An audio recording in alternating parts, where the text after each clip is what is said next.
ይህ መልእክት በኢኩዌብ ሚዲያ እየተዘጋጀ የሚቀርብ የመጽሐፍ ቅዱስ ትምህርት ነው።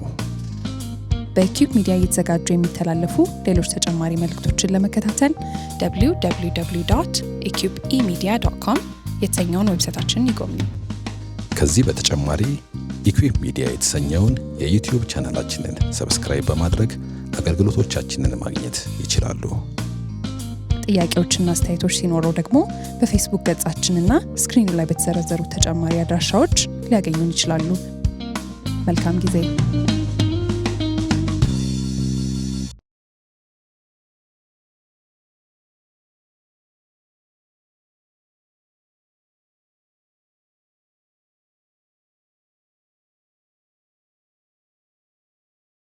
ዛሬ የምንማርበት ትምህርት እንግዲህ ከባዱን የዶክትሪንን ትምህርት ለማሙሻ ተዋዋለሁ። ከሱ ጋር አብረን እንማራለን ማለት ነው። ግን ደግሞ መንፈስ ቅዱስ የሚለውን ስናስብ መንፈስ ቅዱስ በጣም ቲዮሪ ብቻ አይደለም፣ ኤክስፒሪየንሻል ነው አይደለም? በህይወታችን የምንለማመደው ኃይሉን የምናየው በቃ የምንማራቸው ነገሮች እንደ ዶክትሪን የምንማራቸው ነገሮች ለነገሩ ለዚህኛው ብቻ አይደለም ሌሎችም ጭምር ነው። ግን ይሄኛው በጣም ለህይወታችን ቅርብ ስለሆነ የሚሞላን ስለሆነ ኃይልን የሚያስታጥቀን ስለሆነ የሚመራን ድምጽ ይዞ የሚመጣ ስለሆነ በእያንዳንዱ በዕለት ተዕለት ህይወታችን ውስጥ ኤክስፒሪየንስ የምናደርገው ነው ጌታ መንፈስ ቅዱስ። እና የዛሬ ይሄንን ቃል ስንካፈል ጸሎቴም ሳምንቱንም እየተዘጋጀሁኝ ስጸልይበት የነበረው ነገር እግዚአብሔር አምላክ እንደምንማረው ሁሉ ዛሬ ደግሞ ኤክስፒሪየንስ እንድናደርግ በመንፈስ ተገኝ ነበርና እግዚአብሔር ይፈቅድልን እንማራለን ከቃሉ። ከዛ በኋላ ግን ደግሞ ትንሽ ኤክስቴንድድ የሆነ ደግሞ ፕሬየር ታይም ወስደን እግዚአብሔር አምላክ በመንፈሱ እንዲሞላን እንዲያስታጥቀን ጌታ የምንጠይቅበትን ጊዜ ይሆንልናል። አሜን። እግዚአብሔር በዚህ ውስጥ ደግሞ የሚሰራውን አብረን እናያለን ማለት ነው። ምክንያቱም የሚሰራ የሚያገለግል እግዚአብሔር አምላክ ነው እና ያንን እናደርጋለን። መጽሐፍ ቅዱሳችንን ከያዘን ርዕስ ማስተምርበት እዚህ ጋር ተቀምጧልና ቅድም አቢብ ብሎታል። መንፈስ ቅዱስን መቀበል በሚል ነው። የተወሰኑ ፕሪንሲፕሎችን ከአንድ የመጽሐፍ ቅዱስ ክፍል ላይ ተነስተን እናያለን። የዮሐንስ ወንጌል ምዕራፍ 7 ከቁጥር 37 እስከ 39 ድረስ ካለው ክፍል ነው የምንማረው። ይሄንን ክፍል አንድ ላይ አንብበነው እንጀምራለን። እንግዲህ ሁልጊዜ እንደምናደርገው ካወጣነው ክፍሉን ያን ክፍል ይዘን ቆመና አንድ ላይ አንብበነው ጸልየን ከዛ ወደ ቃሉ እንሄዳለን።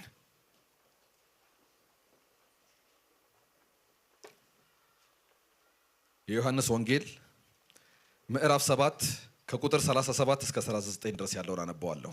እንዲህ ይላል። ከበዓሉም በታላቁ በኋለኛው ቀን ኢየሱስ ቆሞ እንዲህ ብሎ ጮኸ፣ ማንም የተጠማ ቢኖር ወደ እኔ ይምጣና ይጠጣ። በእኔ የሚያምን መጽሐፍ እንዳለ የሕይወት ውሃ ወንዝ ከሆዱ ይፈልቃል። ይህን ግን በእርሱ የሚያምኑ ሊቀበሉ ስላላቸው ስለ መንፈስ ቅዱስ ስለ መንፈስ ተናገረ። ኢየሱስ ገና ስላልከበረ መንፈስ ገና አልወረደም ነበርና ይላል። መጀመሪያው እንደገና አነባታለሁ። ማንም የተጠማ ቢኖር ወደ እኔ ይምጣና ይጠጣ። በእኔ የሚያምን መጽሐፍ እንዳለ የሕይወት ውሃ ወንዝ ከሆዱ ይፈልቃል። አሜን። እንጸልይ። እግዚአብሔር አምላክ እናመሰግንሃለን ስለዚህ ትልቅ በረከትህ፣ ስለዚህ ማንነትህ እናመሰግንሃለን። እውነት ይህንን ስንማር ስለ ምህረትህ ተናግረህን ስለጀመርን እናመሰግንሃለን። በዝማሬ ውስጥ እግዚአብሔር ሆይ የማርከን እዚህ ድረስ አደረስከን። ዛሬም ደግሞ እንደገና እግዚአብሔር ሆይ ኃያል የሆንከው ጌታ በኃይል ኃያል የምታደርገን አሁንም እንደገና በምህረትህ ስለሆነ እናመሰግንሃለን። አሁንም ጸሎታችን እግዚአብሔር ሆይ ከዚህ ከምህረትህ እጆች የክብርህ መንፈስ በዚህ ጉባኤ ላይ እንዲፈስ ነው። እግዚአብሔር ሆይ በኃይል እንድትመጣ እንድታስታጥቀን፣ ደካማውን በኃይል እንድትሞላ፣ ብርታት የሌለው ላይ ብርታትን እንድትጨምር፣ ኃይልን ለሚሻ ኃይልን እንድትሰጥ እግዚአብሔር አምላክ ካለንበት ሁኔታ ወደ ራስህ የሚያስጠጋንን እግዚአብሔር ሆይ ብርቶች የሚያደርገንን ቅዱስ የሆነው መንፈስህን በመካከላችን እንድታፈስልን እንለምንሃለን። እግዚአብሔር ሆይ በቃል ውስጥ ተናገረን። ስምህ ይባረክ። በልጅህ በክርስቶስ ኢየሱስ ስም ጸለይን። አሜን አሜን። እግዚአብሔር ይባርካችሁ።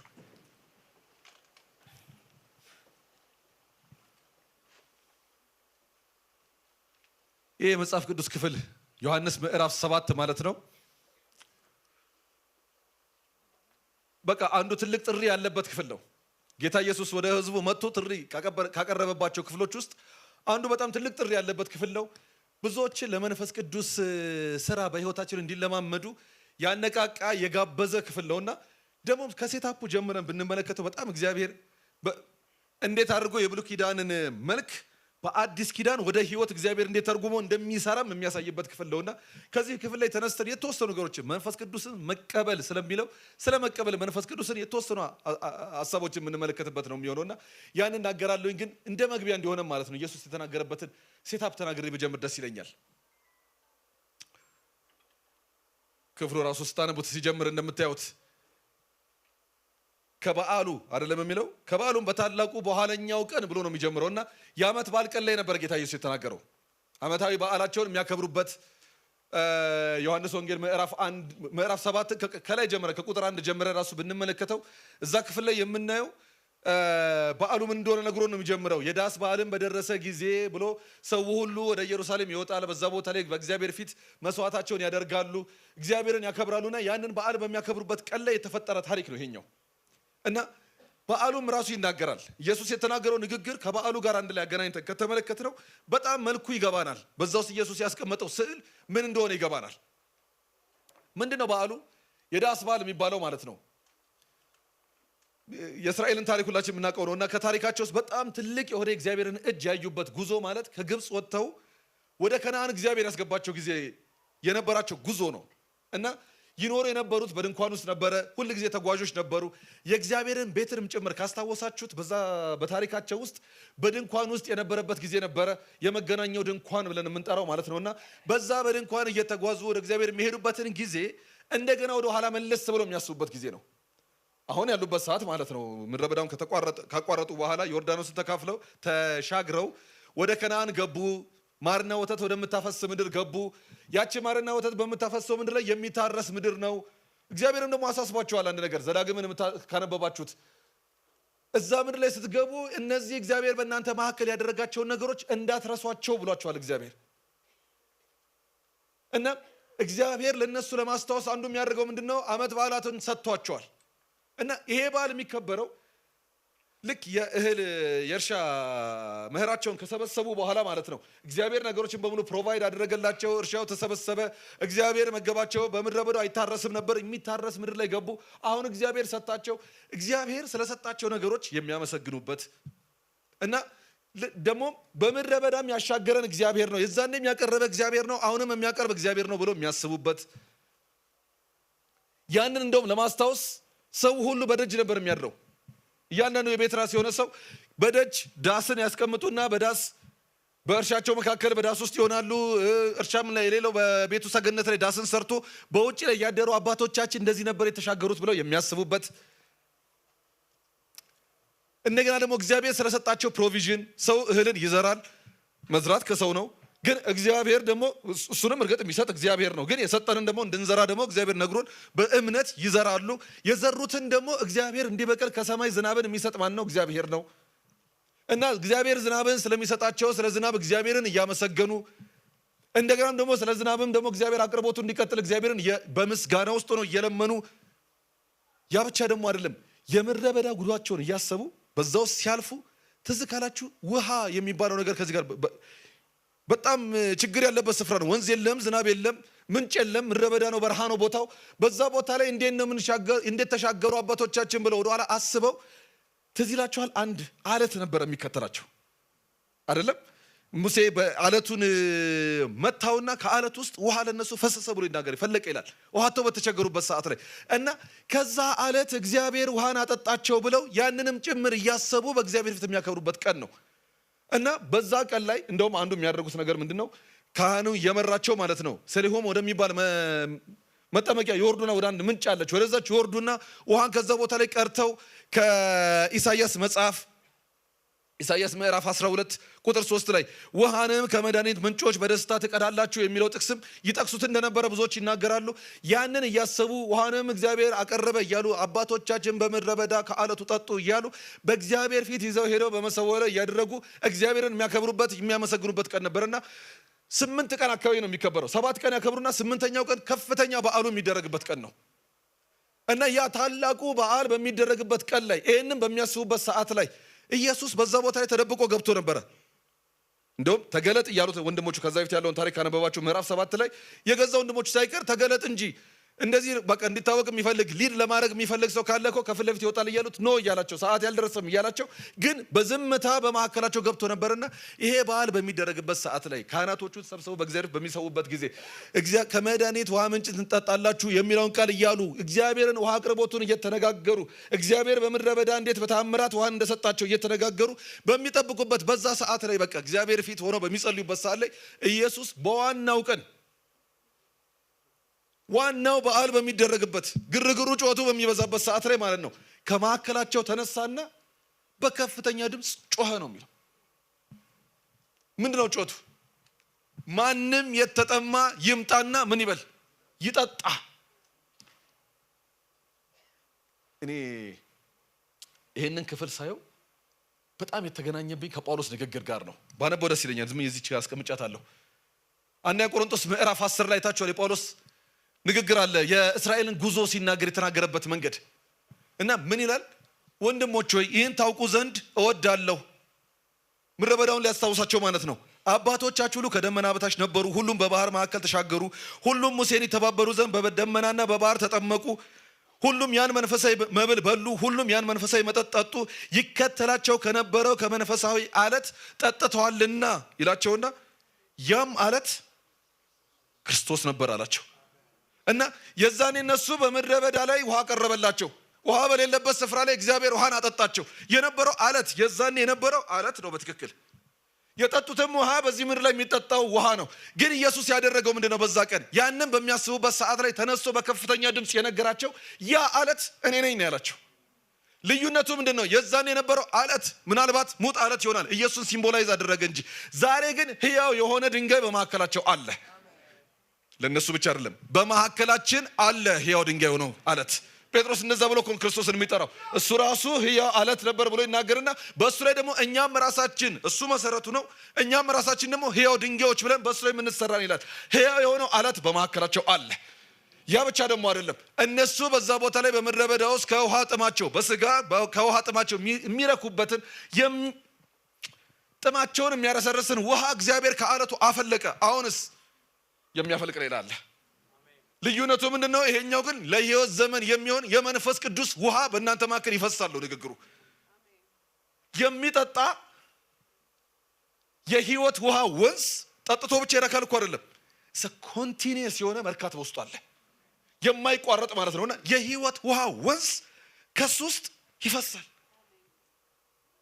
ማንም የተጠማ ቢኖር ይምጣና ይጠጣ፣ ሕያው አለት በመካከላችሁ አለ። እና ወደሱ የሚመጡት ምን ይሆናሉ? ማንም ወደሱ ቢመጣ አጠጣዋለሁ፣ ከሱ ውስጥ ደግሞ እንደገና ወንዝ ይፈሳል። እንደውም ትርጉም ነው በትክክል ካየነው የሕይወት ውሃ ወንዞች የሚል ቋንቋ ያለው በውስጡ ወንዞች ብዙ አይነት ካይን እንዳለው ነው የሚያሳየውና የሕይወት ውሃ ወንዞች ከሱ ውስጥ ይፈሳል። ወደ እውነታው ጌታ መጣቸው።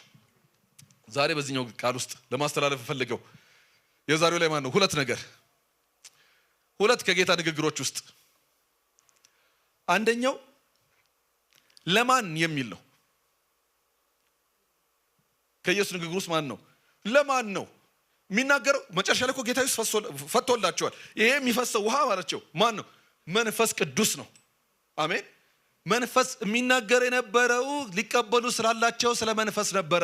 ክርስቶስ አልከበረምና ሲል ወደ አባቱ ገና አላረገምና መንፈስ ቅዱስ ገና አልወረደም ነበር። ግን እየተናገረ ያለው ስለማን ነው? ስለሚመጣው ስለ መንፈስ ቅዱስ ነው። ስለምንጠጣው ስለ መንፈስ ቅዱስ ነው። አሜን። አሁን ክርስቶስ ኢየሱስ ከብሯል። አሜን። እሱ በዚህ የለም ብለዋቸዋል እኮ ዋጋን ከፈለ፣ ስለኛ የሚያስፈልገውን ነገር ሁሉ አደረገ፣ መስዋዕት ሆነ። አሁን በአባቱ ዘንድ ከብሯል። እኔ ሄዳለሁ መንፈስን እልክላቸዋለሁ ብሎ የተናገረው ጌታ ሄዷል። አሁን እሱ ደግሞ ወደኛ መንፈስ ቅዱስን ልኮልናል። ይሄንን ለመቀበል ፕራክቲካል የሆኑ ነገሮችን ከዚህ ውስጥ እናውጣ። ምን እናውጣ? ለማን? አንደኛው ለማን ነው የሚሰጠው? ከዛ ደግሞ ሁለተኛው ደግሞ የምናየው እንዴት ነው የምንቀበለው? ለማን? እንዴት? ቀላል ነው መሰለኝ አይደለም? እንደ ማሙሻ የዶክትሪን ትምህርት በጣም ኮምፕሊኬትድ አይደለም፣ ቀለል ያለ ነው። ለማን እንዴት?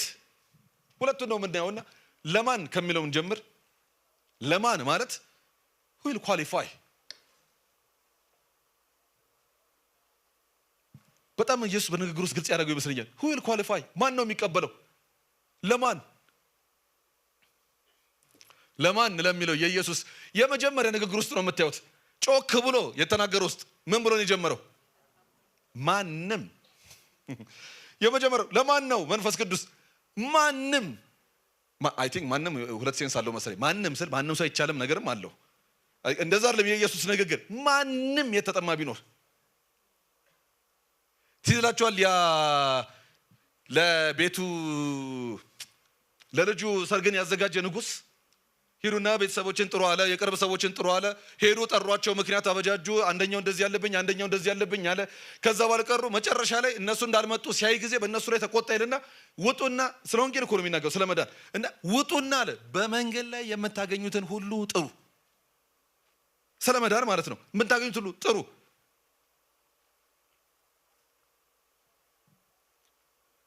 እና ማን ነው ወደዚህ ሰርግ የሚገባው ከተባለ ማንም ይገባል። አሜን። ማንም ቀለም አያይ፣ ስታተስ አያይ፣ አለም የከበረ ያልከበረ የሚባል ነገር የለውም። ጾታን አያይ፣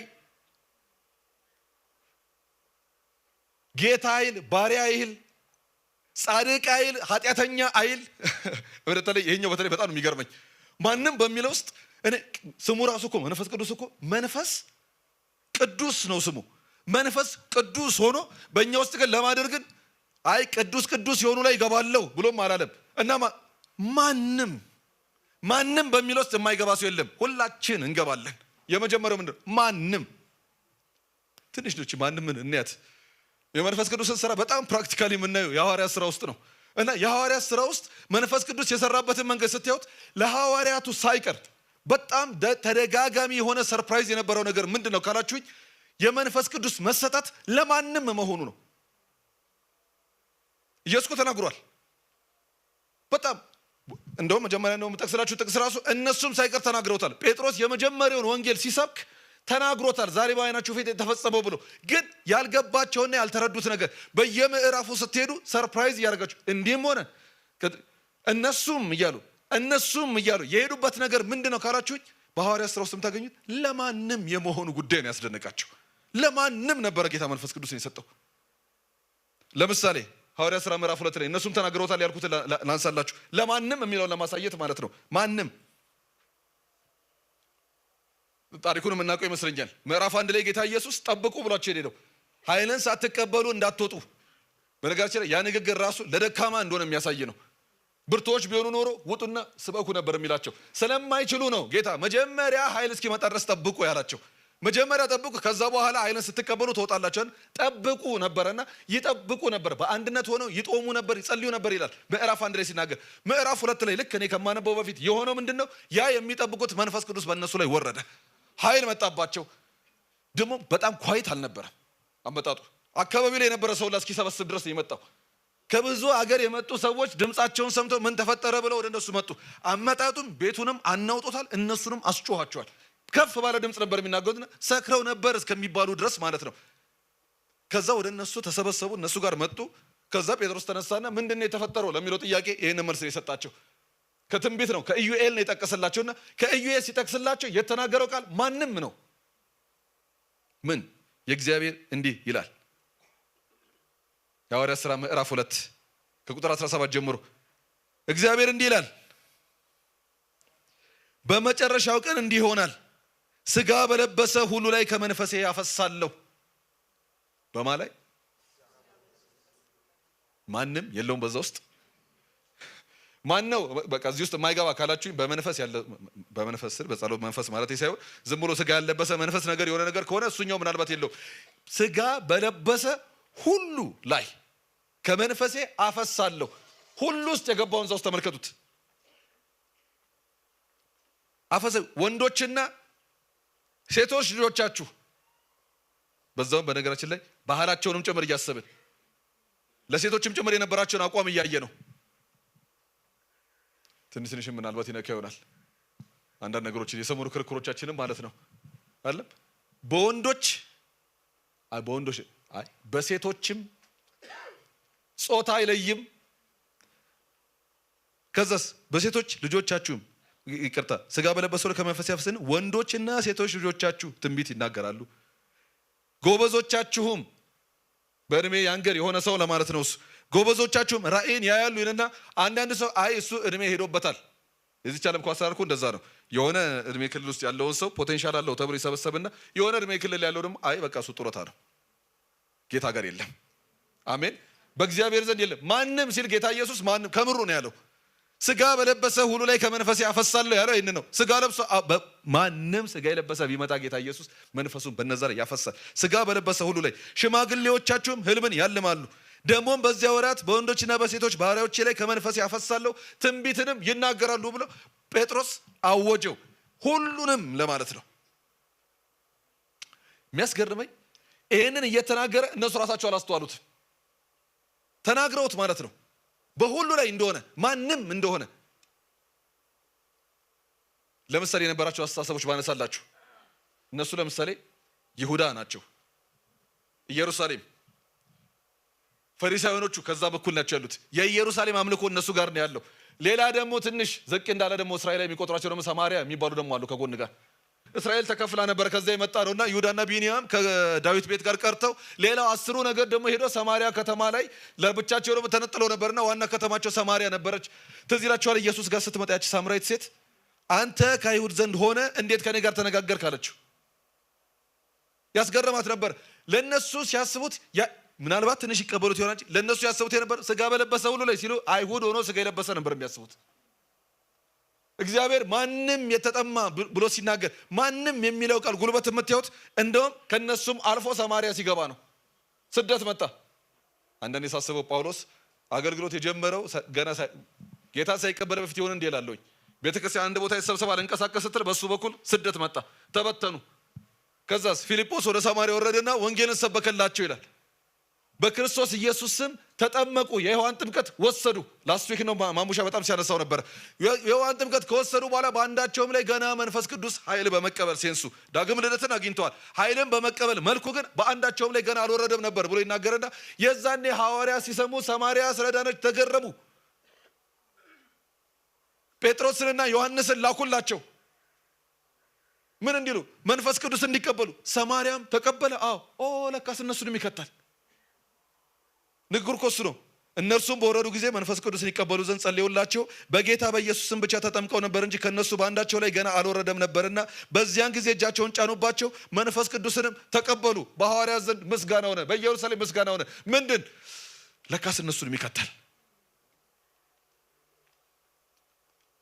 ትልቁ ሰርፕራይዛቸውን ላንሳና አለፍ ልበል ምዕራፍ 10 ላይ ስትሄዱ ቆርኔሌዎስ ይሄን ባለፈው ሳምንት ተነስቷል ይሄንም የባሰ ሰርፕራይዝ ነበር ጴጥሮስ ላይ ኮምፕሌን ያስነሳበት ማለት ነው ታሪኩን ስለምናውቀው በጣም አልደግመውም ግን በቃ እግዚአብሔር ራእይን አሳይቶት እንዲቀበላቸው ማለት ነው ስለማይቀበላቸው ለነሱ የሚያስቡት አይሁድ ወይንም ይሁዲነትን የተቀበለ የነበራቸው ራሱ ዲስቲንክሽን ማለት ቤተ መቅደሱ ጋር ራሱ ሲመጡ የአሕዛብ ቦታ ተብሎ ለብቻ አላቸው እና በዛውላ ዲስቲንክሽን የተሞላ መሐከል አይሁድ ሆኖ የተገረዘ ሰው ላይ ነው የሚወርደው ምናም ብለው የሚያስቡትን ያልተገረዘ ከናካቴው ከነሱ መሐከል የሌለ ሰው ቆርኔሌዎስ የሚባል አንድ ሮማዊ የሮማ ወታደር እነሱን እንደውም በጣም የሚጠሏቸውም ሊሆኑ ይችላሉ ምናልባት እግዚአብሔር ተገለጠ ጴጥሮስ ይህን ነገር ሲናገር በቃ ትንሽ ኮንቨርሴሽን ነበራቸውና እንዴት ጠራኝ አንድ መልአክ የሚያንጸባርቅ ልብስ የለበሰ ሰው መጥቶ አናገረኝ እዚህ ቦታ ላይ ከኔን ታገኛለህ ብሎ ነገረኝ መጥቼ አስጠራው ምናምን ብሎ ሲለው ጴጥሮስ እየሰበከ ላስት ዊክ በጣም አሙሻ ስላብራራው በጣም አልገባበትም እያብራራ እያለ በመንፈስ ቅዱስ በእነሱ ላይ ወረደባቸው ቀጥሎ የምታገኙ ታሪክ ምንድነው ሐዋርያት ማለት የሐዋርያት ጉባኤ ማለት ተሰብስበው ጴጥሮስን አስጠርተውታል ሲጀመር የገባው ያልተገረዘ ሰው አሕዛብ ቤት ሰላም እንኳን አይሏቸው ምግብ እንኳን አብሯቸው አይቀመጡም እነሱ ማከል ገብቶ በውሃ አጠመቀ ሲባል ራሱ እነሱ ተገርመዋል ጉድ እኮ እንዴት አንተ በውሃ እሱን ታጠምቃለህ የሚል ጥያቄ አለ የጴጥሮስ መልሱ ምንድነው እኛ አልገባንም እንጂ የእግዚአብሔር ሐሳብ ለማንም መስጠት ነው አሜን አይገባቸውም የተባሉ አሕዛብ ሳይቀሩ መንፈስ ቅዱስን ሊቀበሉ እና ገና እየተናገርኩ እያለ እግዚአብሔር በእነሱ ላይ መንፈሱን አፈሰሰባቸው እና እኔ ማንነኝ የውሃ ጥምቀትን እከለክላቸዋለሁ ማንም የተጠማ አሜን ማንም የተጠማ ምን ይሆን ያዘን? ለማን ነው? ለሁሉ። ለማን ነው? ማንም ምን ይሆን ያዘን? ኳሊፋይ ያለ ማድረግ ስሜት ይሰማን ይሆን ወይ? እኔ ለአገልግሎት በጣም የተጠራው ሰው አይደለሁም ብለን አስበን ትተነው ይሆን? ማለት ለአንዳንዶች እኮ ጸልየን የተወሰነ ጊዜ እንትን ብለን ጠብቀን ምንም ነገር ሳይሆን ሲገር ሜቢ ይሄኛው ለሆነ አይነት መንገድ እግዚአብሔር ለአገልግሎት ለሚጠራቸው ሰዎች የተሰጠ ይሆናል ብለን ትተነው ይሆን? ወይ ደግሞ ገና ለመንፈስ ቅዱስ መጸለይ ሲጀምር ትናንትና የነበረንን ኃጢአት አስበነው ማለት ነው። እንትን ውስጥ እኮ ነበርኩኝ እኔ አሁን ተነስቼ ብጸልይ እግዚአብሔር እኔን ይነካኛል ምናምን ብለን ጥያቄ ውስጥ ገብተን አቆመነው ይሆን? መጽሐፍ ቅዱስ ሲናገር ያስቀመጠው ሪኳየርመንት ለማን ነው? ማንም። አሜን። የመጀመሪያው ማንም። እኔ ጥንት አባቶች የነበራቸውን አስተሳሰብ እዚህ ጋር ባነሳ ደስ ይለኛል። ከአለቱ ውሃ ፈሰሰ ብለው ሲናገሩ የሚያዩበት የነበረው መንገድ አለቱ ክርስቶስ ነው የሚለውን ከቅድም ያነበብኩላችሁ ቃል የለም የቤተ ክርስቲያን አባቶች ናቸው ይሄን የሚያስቡትና ቅድም ጴጥሮስ ማን ነው ጳውሎስ ጋር ያነበብኩላችሁ ቃል አላለም ይከተላቸው ከነበረው አለት ጠጥተዋል ብለው ያም አለት ክርስቶስ ነበረ የሚለውን ይዘው ከአለቱ መመታት ጋር አገናኝተው ያዩት ነበር። የነሱ ፖዚሽን ልክ ነው ለማለት አይደለም ይሄንን ያነሳሁት፣ ግን የሆነ ግን የሚሰጠው ሴንስ ግን አለ። ሙሴ ከአለቱ ውሃ ሲፈልቅ ያደረገበት የመጀመሪያው መንገድ፣ ሁለተኛው ላይ እግዚአብሔርን አልታዘዘም ንገረው ነበር ያለው። አንዴ ግን ምታ ብሎታል እግዚአብሔር እና የመጀመሪያው ላይ ሄዶ አለቱን ሲመታ ከሱ ውስጥ ውሃ ፈሰሰ ይላል። እና የሚያዩ የነበረበት መንገድ ምንድነው? ክርስቶስም ልክ እንደዛው ሕያው አለት ነውና እሱ ስለኛ በመስቀል ተመታ ብሎ ነበር የሚያዩት። እሱ በመስቀል ስለኔ ስለተመታ ለኔ ደግሞ ከዛ መንፈስ ቅዱስ ፈሰሰ። ለማንም የሆነበት እኮ ምክንያቱ እንዲሁ እኛ ሁላችንም ይገባኛል ምናምን በሚል ስሜት አይደለም። የተመታ አለ። ክርስቶስ ኢየሱስ በመስቀል ላይ ዋጋን ከፍሏል። አሜን። የከፈለው ዋጋ አለ። ለዛ እኮ ነው እቺን ቃል ብቻ ላንሳትና ወደሚቀጥለው ፖይንት ልግባ። ዮሐንስ ምዕራፍ 3 ላይ ሲናገር የኒቆዲሞስ መጥቶ ሲያናገር የተናገረው ቃል ይገርመኛል። እንደዚህ ያለው ሙሴ በምድረ በዳ እባብን እንደሰቀለ አለ እንዲሁ በሱ የሚያምን ሁሉ የዘላለም ሕይወት እንዲኖረው እንጂ እንዳይጠፋ የሰው ልጅ ይሰቀል ዘንድ ይገባዋል።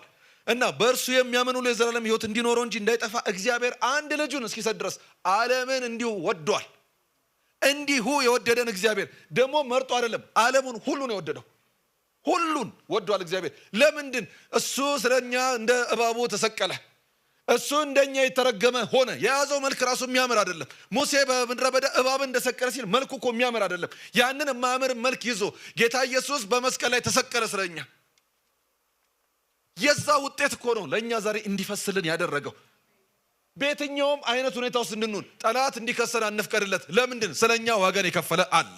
በሰማይ ላይ ዋጋን የከፈለው ጌታ ወደ አብ ዘንድ ገብቶ በራሱ ደም ከሱ ጋር አስታርቆን አብን ለምነዋለሁ አለና አብን ለመነ። ከዛ ስለኛ መንፈስ ቅዱስ ወረደ።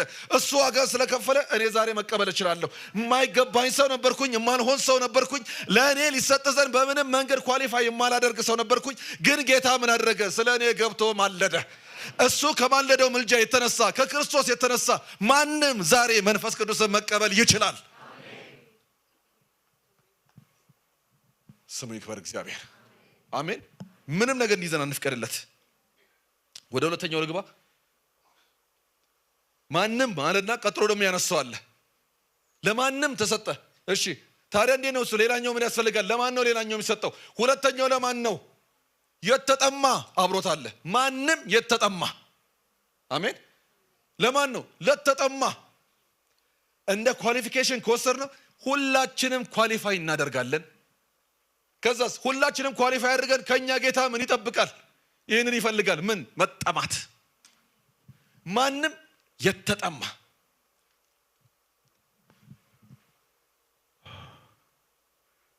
ይሄ ጥያቄን የሚመስለኝ መንፈስ ቅዱስ በሕይወታችሁ ላይ ምን ያክል ግድ ሆኖባችኋል?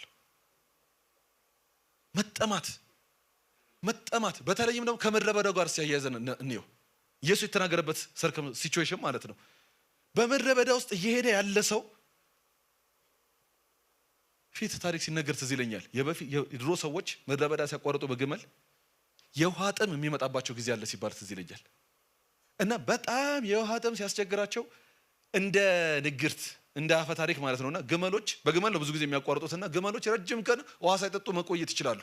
እና ጥሙ ከማስቸገሩ የተነሳ ማለት ነው እንደ አፈ ታሪክ የሚነገረው ምንድነው? ግመሎች ሰውነታቸው ውስጥ የሆነ አይነት በርሜል ነገር አለ ውሃ የሚያጠራቅሙበትና ከሱ ነው እየወሰዱ ስለሚሄዱ ነው ተብሎ ስለሚታሰብ የጥማቸው ብዛት የሚጓዙባትን ግመል ገለው ውሃ ይፈልጉ ነበር ይባላል።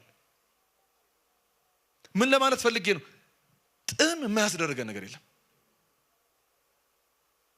መጠማት ማለት ካለዚህ አልችልም ማለት እኮ ነው።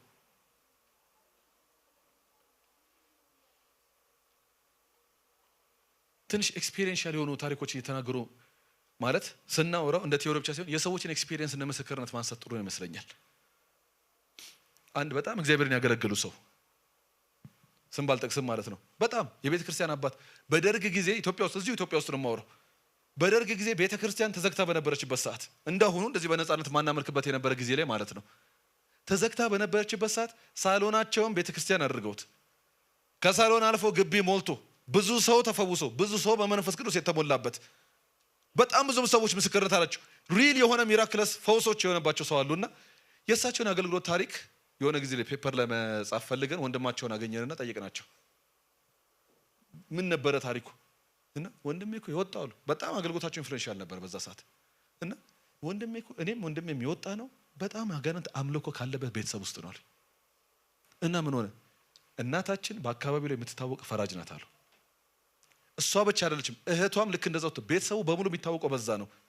ከሆነ ጊዜ በኋላ ወደኛ ማለፍ ጀመረ እና ታላቅ ወንድሜ እንግዲህ እኛ ያገለግሉ ሰው ማለት ታላቅ ወንድሜ በዚህ በጣም ይቸገር ነበር፣ ይሰቃይ ነበር። ጌታን አያውቁም። ከዛ ግን ነፃ የሚወጡበትን መንገድ ፍለጋ ወደ አዲስ አበባ ድረስ መጥተዋል። ጥለውት ማለት ነው። በቃ እንዴት ነው ከዚህ የምላቀቀው ነው ጥያቄያቸው። አዲስ አበባ ላይ መጥተው አንድ በሌላ እምነት ውስጥ ያሉ ቄስ ናቸው ዮሐንስ ወንጌልን አንብብ ምናምን ብሎ ነገሯቸው። እና እንደዚህ አይነቱ አምልኮ ነው እንደዚህ የሚያሰቃየው፣ የመጣ በሌት ይረብሻቸዋል፣ ማይሆኑት ነገር የለም። ያኛውን ነገር ነገራቸውና እሳቸውን ቁጭ ብለው ዮሐንስ ወንጌልን ማንበብ ጀመሩ። መጽሐፍ ቅዱስ ይፈልጋሉ። በዛ መካከል ሚሽነሪዎች ያገኙና ስለ ጌታ ነገሯቸው።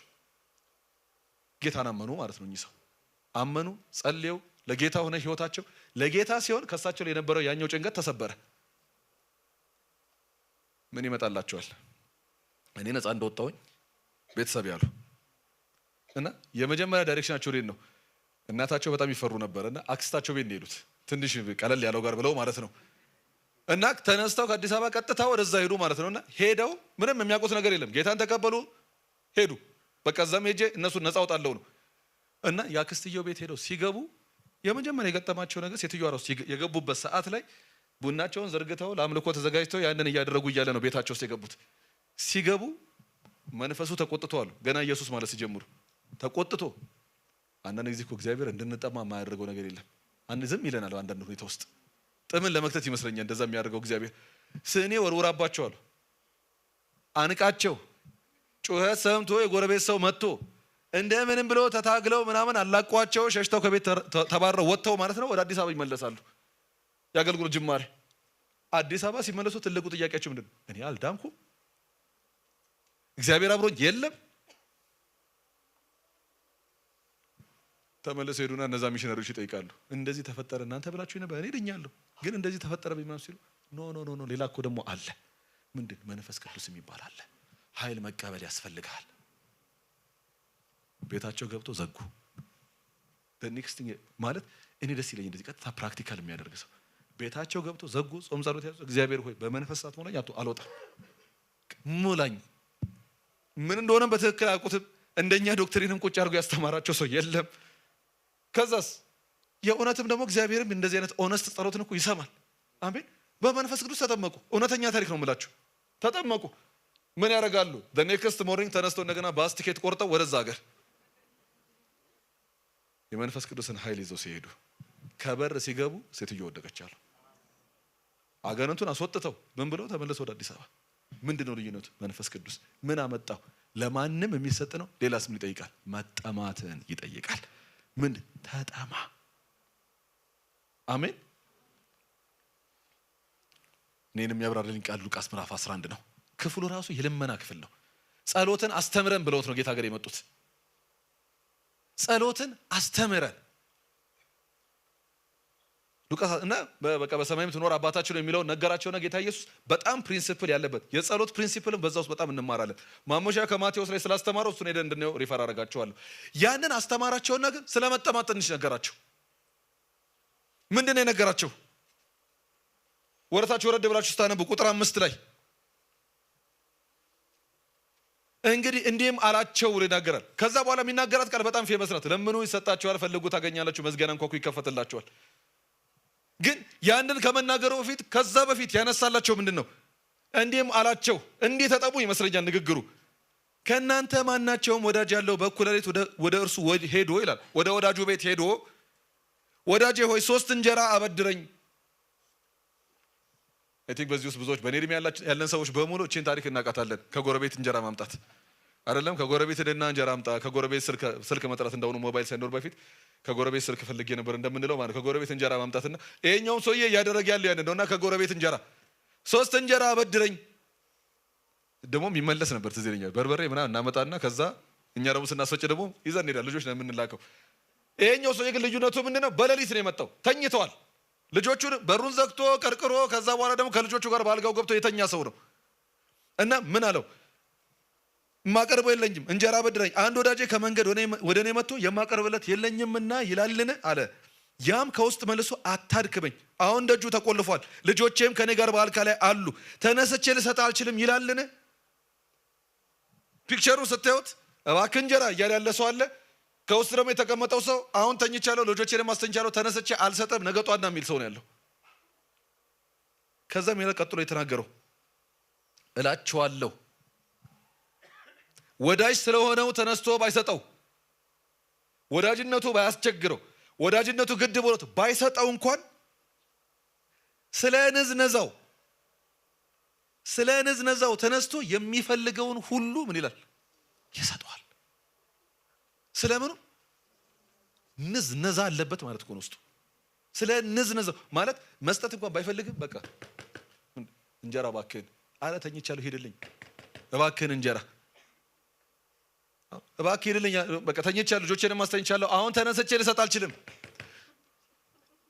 በእውነት እናንተ ላይ ራሱ ሰው እንደዚህ ቢሆንባቸው መጨረሻ አንስታችሁ ትሰጡታላችሁ። በቃ ተገላግሎ ለመተኛትም ስትሉ ማለት እኮ ነው። ስለ ንዝነዛው ሲል ተነስቶ ይሰጠዋል አለና ቀጥሎ የነገራቸው ምንድን ነው? ለምኑ ይሰጣቸዋል አለ። እንዴት ለምኑ? መንፈስህን። አሜን። አሁን መንፈስህን ጌታ ዝም ቢል እንኳን ማለት እኮ ነው። አሜን። መጽሐፍ ቅዱስ ላይ እኮ ሲናገር ቆይቼ የእግዚአብሔርን ደጅ ጠናሁት ማለት እኮ ይሄ ነው። ማለት ደጅ እየጠና ቆይቷል። ቆይቼ የእግዚአብሔርን ደጅ ጠናሁት። ከዛስ አንኳኳ ደስ የሚለኝ እሱም ዘንበል አለልኝ። አሜን። ዘንበል የሚል እግዚአብሔር አለ። እና እኛ ግን ምንድነው እግዚአብሔር የሚፈልገው? ማንም ምን ያለ የተጠማ መጥቶ እግዚአብሔር ፊት የሚደበድብ ሰው ማለት እኮ ነው። እግዚአብሔር ግን እንደ ሰው አይደለም። ስለ ወዳጅነቱ ባይሰጥ እንኳን ብሎ ያኛውን የተናገረው እግዚአብሔር ግን እንደ ሰው አይደለም ብሎ ነው መጨረሻ ታሪኩ የሚያልቀው። ምን ይላል? እናንተ የምድር አባቶች ልጆቻችሁ አይደለም ልጆቻችሁ ዳቦ ቢለምን ድንጋይ ትሰጠዋለህ? አሳ ቢለምን እባብን ትሰጠዋለህ? እናንተ ክፎች ሳላችሁ። እኛ እኮ ኃጢአት ያለብን ሰዎች ነን። ክፋትን እናውቃለን። እኛ እምቢ ማለትን እናውቃለን።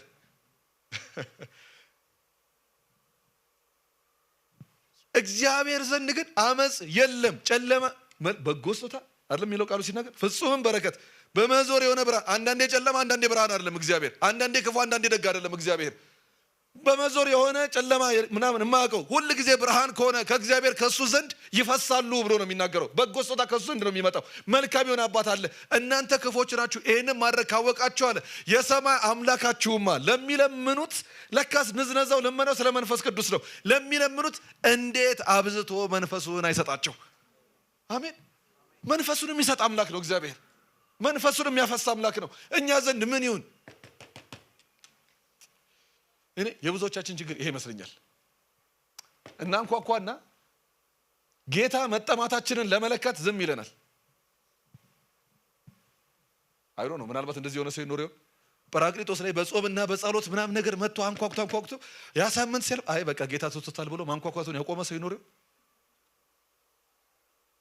ወይ ደግሞ ጌታዊ ልሳንን ኤክስፒሪየንስ ማድረግ እፈልጋለሁ ምናምን ብለን በእግዚአብሔር ፊት ጸልየን ምናምን ብለን የሆነ ሰሞን ላይ በቃ ልክ እንደ አሁን እግዚአብሔር ይመስገን ይሻላል መሰለኝ። የሆነ ጊዜ ላይ በዘመቻ ነበር አዲስ አበባ የምንጸደው። የሆነ የጸሎት የመንፈስ ቅዱስ ዘመቻ ነገር አድርገን ያኛው ሲያልፍ አቆመነ ይሆን? ቃሉ የሚናገረው ምንድን ነው? ቆይቼ የእግዚአብሔርን ደጅ ጠናሁት እሱም ዘንበል አለ። ለዛ እኮ መንፈሳዊ ስጦታን በብርቱ ፈልጉ ይላል ቃሉ ሲናገር። በብርቱ የፈለጉ አግኝተውታል። አሜን።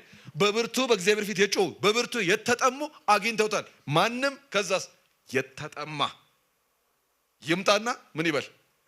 ይጠጣ። አሜን። ወደሚቀጥሉት እንለፍ። እንዴት ወደ እንዴት ልምጣውን? ለማ ማንም ሁላችን ኳሊፋይ እናደርጋለን። ሁለተኛውስ የተጠማ ከዛስ እንዴት እንሁን? እንዴት እንውሰድ? የመጀመሪያው ይምጣ። ይምጣ ወደማ ወደ ጌታ። አሜን። እነዚህኞቹን አጠር አድርጌ ተናግሬ ወደ ጸሎት ውስጥ ብንገባ ደስ ይለኛል። ወደ ጌታ። እኔ ሌላኛው ማስተካከል ያለብን ነገር ወዴት ነው የምንሄደው የሚለውን ነው። ቤተ ክርስቲያን ውስጥ ሰም ካይንድ ኦፍ ማጂሻን አይነት ነገር የበዛ አይመስላችሁም? ምን ለማለት ፈልጌ ነው? የማጂሻኖች አፕሮች ሰው ማስደነቅ ነው እና ሰውም የሚመጣው እነሱን ለማየት ነው። ማን ነው ተብሎ የሆነ ሰውዬ ጋር ነው የሚኬደው። መንፈስ ቅዱስ ጋር ሲመጣ እኔ ጌታ በዚህ ውስጥ ሲናገር እያንዳንዱን ቃል ማስተዋል አለብን ብዬ አስባለሁኝ። መንፈስ ቅዱስ ጋር ሲመጣ ግን ቸርች ውስጥ ማጂሻን የለም፣ መኖርም የለበትም። አሉ እንግዲህ በቃ ቸርች በሚባሉ ቦታዎች ላይ ምንም ልናደርግ አንችልም። ግን የሆነ ቲያትሩ ስለበዛ ሰምሃው ሳናስበው አቴንሽናችን ወደ ሰዎቹ ሄዷል። ምን ትፈጥራለህ ነገር ሆኗል። እንዴት አድርጎ ጣለው አለ። እነሱም ደግሞ አጣጣል ያሳዩናል በተለያየ መንገድ እና በደንብ ቲያትርና ድራማ ሆኗል። ያኛው አይምሯችን ላይ የቀየረ ብዬ ነው ማስበው ሰምሃው ከሰዎቹ ጋር አገናኝተዋልና ማመቶ ምን ሊፈጥር ይችላል እና ወደ ሰዎች የሚሄዱ ሰዎች አሉ። ጌታ ኢየሱስ ጥሪው በጣም ግልጽ ነው። ማንም የተጠማ ብሎ ይምጣ ብሎ ሲናገር የሚመጣው ወዴት ነው? ወደ አለቱ ነው። እንዲህ ስላልኩኝ እኔን አይደለም ኢየሱስን ለመመሰል ወደ አለቱ ወደ ክርስቶስ ና እኮ ነው የሚሰጠን እኮ እሱ ነው። ውሃው የሚፈልቅበት አለቱ እሱ ነው። የሚያገለግሉ ሰዎች ምንድን ናቸው ብለን ካልን መንፈስ ቅዱስ እንደመራቸው የመንፈስ ቅዱስን አሰራር አሸር የሚያደርጉ ሰዎች፣ የሚያገለግሉ ሰዎች፣ የሚያስተናግዱ ሰዎች ናቸው። ጫን ሲለው ሊጭን ይችል ይሆናል። ጳውሎስ እጁን ጫነባቸው መንፈስ ቅዱስንም ተቀበሉ እንደሚለው ማለት ነው። እንድንጸልይ በቃ በሚነግረን መንገድ ልናደርገው እንችላለን። ግን ሰጪው ማን ነው ካልን ግን ክርስቶስ ራሱ እኮ ነው የሚሰጠው። ወደ እሱ እኮ ነው የሚመጣው።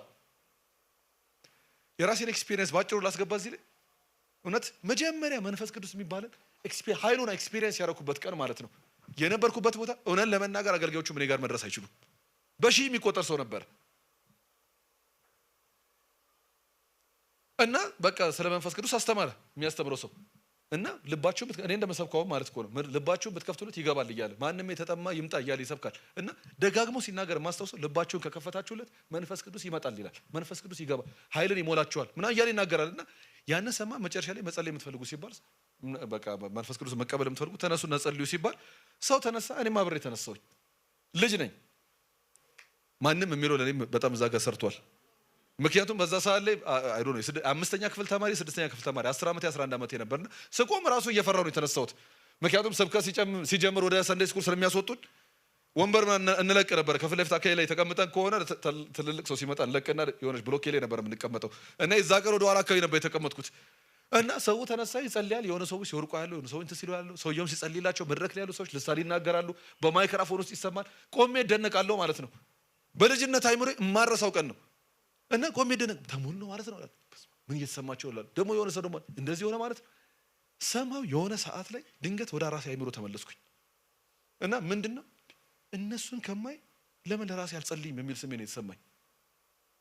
አይኔን ጨፈንኩኝ። ትዝም ይለኝ ጌታ መንፈስ ቅዱስ ማለት with all honesty የጸለይኩት ጸሎት ናት።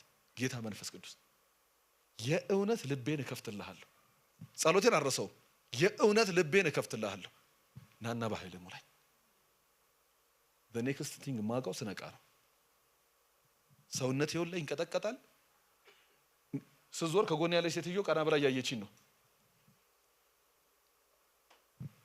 ወደ ማን ነው የሚመጣው? እውነት ምናልባት እኔንም የሆነ ነገር ፍጠር ብትሉኝ ከዚህ ጋር ምንም ነገር ልፈጠር አልችልም። የሚሰጥ ማን ነው? አንዳለ አሜን። ማንም ወደሱ ይምጣ። ጥቅሶች አሉ። ምናልባት አንዱን አንብቤው ልለፈው። ዮሐንስ የተናገረው ቃል እኔስ በውሃ አጠምቃችኋለሁ አላቸው። ከኔ በኋላ የሚመጣ ግን አለ የጫማውን ጠፍር እንኳን ልፈታ የማይገባኝ። አሜን። በነገራችን ላይ አለቱም ክቡር ነው። የምንቀበለው መንፈስ ቅዱስም ክቡር ነው። በብሉይ ኪዳን እሳቤ ሆነ ብንመለከተው ምን ያክል የከበረን መንፈስ እንደተቀበልን ይገባን ነበር። እውነት አምላክ እኮ ነው ሰማይና ምድርን የፈጠረ ቀጥ አድርጎ የያዘ። ውበትን ያገኙት እኮ በመንፈሱ እንደሆነ ቃሉ ይናገራል። ያንን መንፈስ መቀበል ሆነ የጫማውን ጠፍር ልፈታው የማይገባኝ ከኔ በኋላ የሚመጣ አለ። የአገልጋይ ልብ ሁሉ መሆን የሚገባው እሱ ነው። እኛም አገልጋዮችን ማየት የሚገባ ልክ እንደዛ ነው። አለ ሌላ ከኛ በላይ አለ፣ በላይ ከእናንተ በላይ አሜን። የከበረ እኔ በውሃ አጠመቅኳችኋልና ከእኔ የሚበረታ ይመጣል፣ እርሱ በመንፈስ ቅዱስና በእሳት ያጠምቃችኋል። የአገልጋይ ስራው ምንድን ነው? ወደ እሱ ማመላከት ነው። ልክ ማርያም ያደረገችው ማለት እኮ ነው። ተቸገረ ሲሏት እሱን ስሙት አለቻቸው። እሱን ሲያገኙ የእነሱ የጎደለ ነገራቸው ተሞላ። እሱን ሲያገኙ ስራቸው ተሰራ። ለእኛስ ምንድን ነው? እግዚአብሔር እኛም አሁንም እኔም እናንተን ለጠራ የምፈልገው እንዴት ነው? እንዴት እንቀበል? ወደ እሱ እንጩህ እስቲ። እውነት በልጅነት የጸለይኳትን ጸሎት እስቲ እንጸልያት። ወደማ ወደ ራሱ ቀጥታ እንጸልይ። ከዚህ ጋር የሆነ ሰው የሆነ አይነት ተአምራትን እንዲፈጥር የሆነ ነገርን እንዲያደርግ አንጠብቅ። የሚሞላ እኮ እግዚአብሔር አለ። አሜን። የሚሞላ እኮ እግዚአብሔር አለ። ከሱ ከጠበቅን እግዚአብሔር ያገኘናል። ቀደም ያልኳቸው አባት በቤታቸው በክፍላቸው ሲጸልዩ ነው የተሞሉት። አንድ ጓደኛ ብዙ ጊዜ የሚያዘን ነበር። ለምንድን ነው እኔ በርሰን ማናገር ምናምን የሚል ልጅ ነበርና ሲነግረኝ የሆነ ቀን ላይ እንዴት ነበር ግን አንተ የተቀበልከው በኋላ ላይ ብዬ ስለው ከቤት ጸልዬ ጉባኤ ገብቼ ጸልዬ በጣም ተስፋ ቆርጬ የተመለስኩ ነበርና ጌታ ሆይ እኔን አታየኝም ወይ እያልኩኝ ከታክሲ ወርጄ ሲሄድ እላይ ላይ መጣለ። ልሳን ልናገር ስለነበረ መንገድ ላይ ሰው ፊት እንዳልጮህ ብዬ እየሮጥኩኝ ወደ ቤት የገባሁኝና ክፍሌ ገብቼ ጨረስኩታል። እግዚአብሔር ነው እሱ የሚሞላ። የሚሰጠው አለ፣ ከኛ የሚበረታ አለ፣ እሱ ይሞላናል። እና ወደ እኔ ይምጣ ነው ነገሩ። እንዴት እንቀበል? ወደ ጌታ ና። እንዴት እንቀበል? ጸሎትን ወደ ላይ አድርገው። እንዴት እንቀበል? ሰውየውን ተውና ከጌታ ጋር ሲነጋገር ጌታን ጠይቀ ነው። ጌታ ካልሞላን ከዛ በኋላ ከሱ ጋር እንጨርሳለን። እኔ ግን አምነዋለሁ። ቃሉ ይናገራል። ቃሉ ኪዳኑንም ሰጥቶናል። እግዚአብሔር ለሚጠይቁት እግዚአብሔር መንፈሱን ያፈሳል። ለሚጠሙ እግዚአብሔር መንፈሱን ያፈሳል። የመጨረሻው እንዴት እንሞላ? ይጠጣ። አሜን። ይምጣና ላጠጣው አይደለም ንግግሩ። ይምጣና ይጠጣ። ላስቲክ በጣም አስተምሮኛልም አስገርሞኛልም የማሙሻ ንግግር አስተውላችሁት ከሆነ እንዴት መቀለሳ ምናምን ከተናገሩ ታስታውሱታላችሁ። ከተናገሩ ጠጡ እኮ ነው። ይሄንን ብዬ ወደ ጸሎት ልሂድ። ምንድነው እኔ በዚህ መልኩ ላስቀምጠው፣ እኔ የማይበት መንገድ ማለት ነው። ይጠጣ ብሎ ሲናገር እግዚአብሔር መንፈሱን በሚያፈስበት ሰዓት ላይ ቢ ኢንጌጅድ ኢን ከጎን ሆነን የሆነ ነገር አስገድዶን አይደለም የሚያስገባን። በአምልኮ ባብራራው የበለጠ የሚገባን ይመስለኛል። እየተዘመረ ሰው እልል እያለ እያለቀሰ በእግዚአብሔር ፊት እየወደቀ የእውነት እኮ ሰዎች እየተነኩ በቃ እንባ መቼስ እኔ ዝም ብሎ እንደ ፌክ አይመጣም። ቲያትረኛ ካለ ምናልባት ያመጡት ይሆናል። ዝም ብሎ እኔ አሁን ለምሳሌ የውሸት አምጣው ብትሉ ማምጣት አልችልም። ሰው የእውነት እኮ ስለተነካ እኮ ነው የሚያለቅሰው። እንደዛ እየተለቀሰ እየተዘመረ ደንገታችሁ አታጉ ገጎን ዝም ማለት ዞር ስትሉ ቁጭ ያለ ሰው ነገር አይታችሁ የእግዚአብሔር መንፈስ ስለሌለ ነው እንዳልል አሉ እየተነኩ ያሉ ሰዎች አሉ። እና ምንድነው ዲስኢንጌጅድ የመሆን ችግር ይመስለኛል። ሳናስበው ወደ ስፔክታተርነት እንዳንቀየር ማለት እኮ ነው።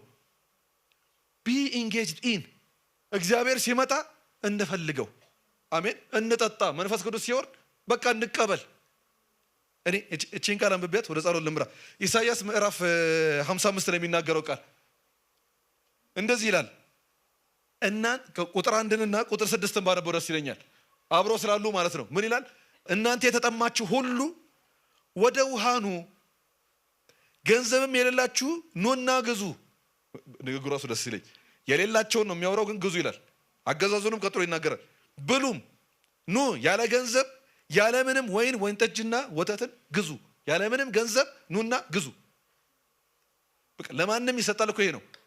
ኳሊፋይ ባያደርግም ምንም ኑና ለጌታ ኢየሱስ እንዳለው ማለት ነው። ማንም የተጠማ ይምጣና ይጠጣ እንዳለው ማናችሁም በቃ ኑና፣ እናንተ የምትጠሙ ኑና ይሄንን ውሰዱ አለና ከዛስ ቢ ኢንጌጅድ የምትለው እዛ ውስጥ አለች። ቁጥር 6 ላይ ስታነቡ እግዚአብሔር በሚገኝበት ጊዜ when you see the Lord at moving እግዚአብሔር የሚገኝበት ጊዜ፣ እግዚአብሔር መንፈሱን በሚሰጥበት ጊዜ እኔ የራሴ ምሳሌ ላድርገው። ቅድም የተናገርኳትን እግዚአብሔር በመንፈሱ ሰዎችን እየሞላ ነው እያየሁኝ ነኝ። ምን ይፈጠር ይሆን ምናምን እያልኩኝ ማለት ነው። ከዛስ በሚገኝበት ጊዜ አቁምና ጠጣ። ምን አቁምና ምን በል። በሚገኝበት ጊዜ ፈልጉት፣ ቀርቦ ሳለ ጥሩት። መጽሐፍ ቅዱስ ውስጥ አይታችኋል። እግዚአብሔር ለኢየሩሳሌም ያለቀሰ ጌታ ኢየሱስ ለኢየሩሳሌም ያለቀሰበት ጊዜም ነበረ። የመጎብኘታችሁን ጊዜ አላወቃችሁም ብሎ ማለት ነው። ፈሪሳውያኑ ማለት እኮ ነው በሌላ አነጋገር 70 ሰገል መጥተው በኢየሩሳሌም ላይ የአይሁድ ንጉሥ የት አለ ብለው ሲናገሩ አይታችኋል። they know all the verse they know እያንዳንዱን ጥቅስ። አንቺ ቤተልሔም የይሁዳ ከተማ ተብሎ ተጽፏል።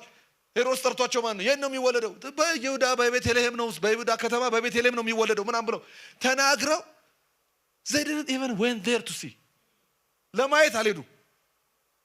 ምንም ይሄንን ጥቅስ የማያውቁ ደግሞ 70 ሰገል ኮከቡን አይተው ቤቱ ድረስ ሄደው ሰግደውለት ደስ እያላቸው ተመለሱ ይላል። ምንድን ነው ጠጣ ማለት? ይሄ እኮ ነው። እግዚአብሔር በሚገኝበት ጊዜ ምን በሉት? ፈልጉት። ቀርቦም ሳለ ምን በሉት? ጥሩት። ወዴት? ወደ እሱ ሂዱ፣ ወደ እሱ ኑ፣ ወደ እሱ ጠይቁት። ከዛስ ሲመጣ ቢ ኢንጌጅድ ኢን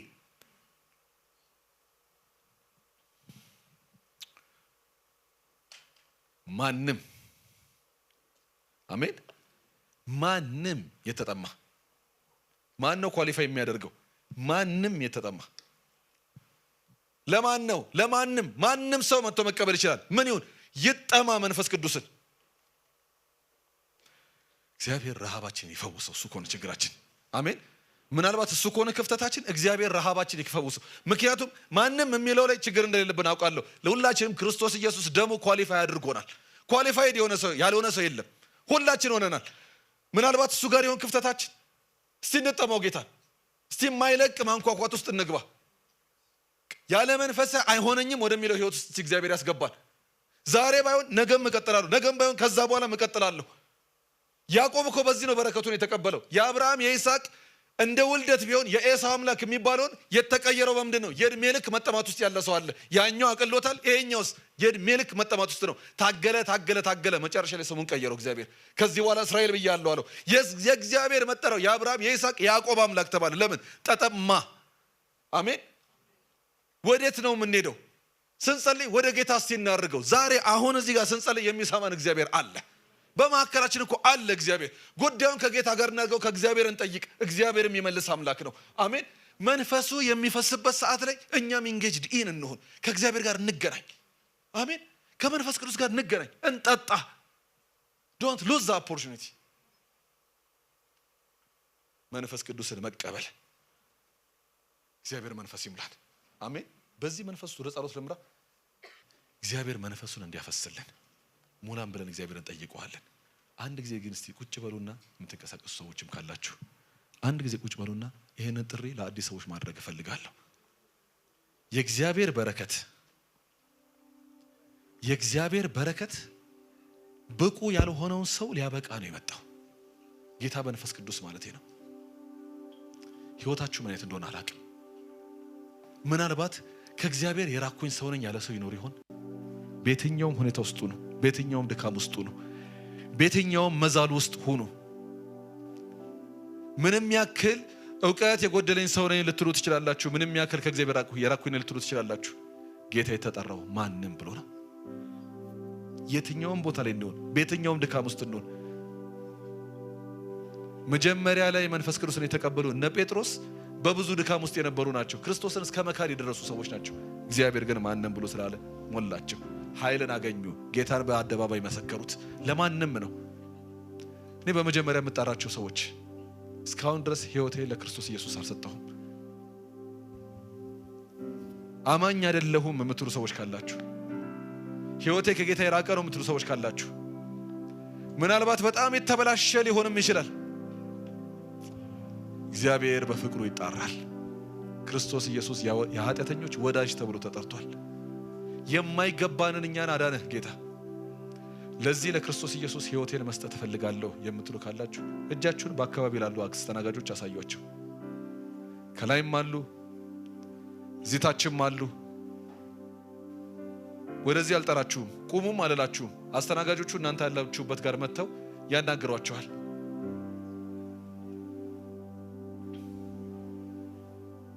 ከዛ በኋላ ትምህርት እንድትማሩ ነገሮችን ያመቻቹላችኋል። አብረዋችሁ ይጸልያሉ።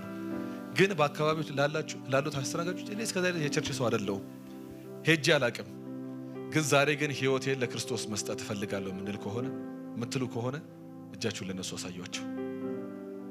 ላይም ያላችሁ እዚህም ያላችሁ እጃችሁን ለአስተናጋጆች አሳዩ። ምናልባት ኦንላይን እየተከታተላችሁ ያላችሁም ሰዎች ካላችሁ እናንተም ኮንታክት ማድረግ ትችላላችሁ። ስልክ ቁጥር በስክሪን ላይ ያሳዩአቸዋል። በዛ ስልክ ቁጥር ኮንታክት ሲያርጉ ስማችሁን ቴክስት አድርጉት። ላገኛችሁ ፈልጋለሁ ባለው አሁን በሚያሳያችሁ ስክሪን ላይ ጻፉ ስማችሁን። ምናልባት እዚህም ያላችሁ ካላችሁ ማሳየት ትችላላችሁ። ሁለተኛው የምጠራችሁ ሰዎች እንደዚሁ ምናልባት በእግዚአብሔር ነገር በፊት ከጌታ ጋር ነበርኩኝ፣ አሁን ግን ደክሜ ርቅ ያለው የምትሉ ካላችሁ እናንተንም እግዚአብሔር ይጣራል። መንፈስ ቅዱስ እኮ ሲመጣ የሚያደርገው ነገር ምንድን ነው? የደከመውን እንደገና ያድሳል። አሜን። የራቀውን የሚመልስ እኮ ነው ጌታ መንፈስ ቅዱስ። ኃይል ለሌለው ነው መንፈስ ቅዱስ የተሰጠ። በጌታ ነበርኩኝ አሁን ግን ደክሜ ከእግዚአብሔር ርቅ ያለው የምትሉም ሰዎች ካላችሁ እውነት እዚሁ ካላችሁ ለአስተናጋጆች እጃችሁን አሳዩአቸው። እግዚአብሔር ይባርካችሁ።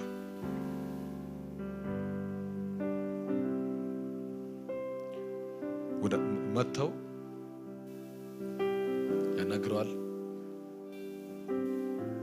ምናልባትም ደግሞ ለእናንተ ሰዎች አንድ ላይ እንጸልያለን። እግዚአብሔር ዛሬ በመንፈሱ ኃይልን የሚያድስበት ቀን ይሆን። አሜን። ማንም የተጠማ ያለ ጌታ መንፈስ ቅዱስን ያፈስልን። እንደገና እጅን አሳየው።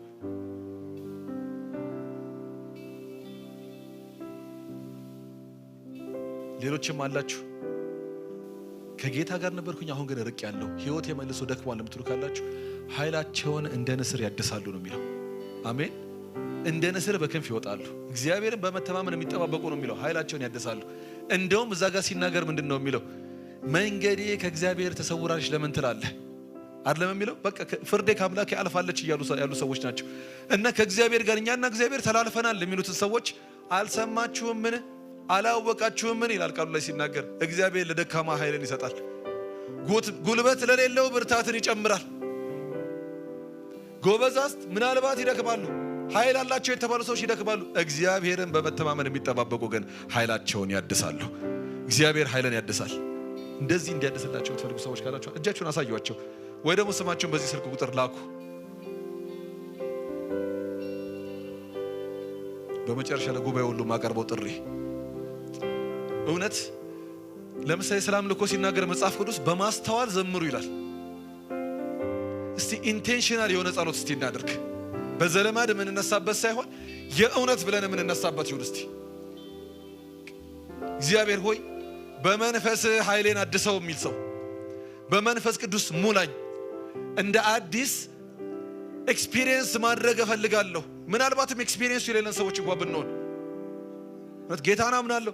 እኔ አንድ ነገር ነገራችኋለሁ፣ ጌታ መንፈስ ቅዱስ በውስጣችሁ አለ። አሜን። በክርስቶስ ኢየሱስ ያመኑ ሰዎች እንደገና የተወለድ ነው። ሪጀነሬት ያደረግነው እኮ ከመንፈስ ቅዱስ የተነሳ ነው። በመንፈስ ተወለድን ይላል። በመንፈስ ቅዱስ የሆነውን ውልደት ኤክስፒሪየንስ አድርጋችሁታል። ነገር ግን ደግሞ በመንፈስ ቅዱስ የሆነውን ደግሞ የኃይል ሙላት፣ በመንፈስ ቅዱስ ደግሞ የሆነውን ኃይልን ትሞላላችሁ፣ ኃይልን ተቀብላችሁ ተወጣላችሁ የተባለውን ያንን ኤክስፒሪየንስ ማድረግ እፈልጋለሁ የሚል ሰው ወደ እኔም አይደለም ወደሚጸልዩ ሰዎችም አይደለም፣ ግን ወደ እኔ ኑ ያለ ጌታ አለ። ቅድም የተነጋገርነው ወደ እኔ ኑ ያለ ጌታ አለ። ወደሱ እስቲ የእውነት ከምር ነው የሚል ሰው ብቻ እስቲ ይነሳ። ይሄንን ነው መፈልግ የሚል ሰው ከእውነት ፈልጋለሁ፣ በዚህ ጥማት ወደ አንተ ቀርባለሁ የምንል ሰዎች በማስተዋል ሆነን የምናነሳው ድምጻችንን ወደ ኢየሱስ እስቲ ይሁን። ይሄንን ጥሪ ያቀረበልን ጌታ ኢየሱስ አለ። ሲወደሱ እንነሳ።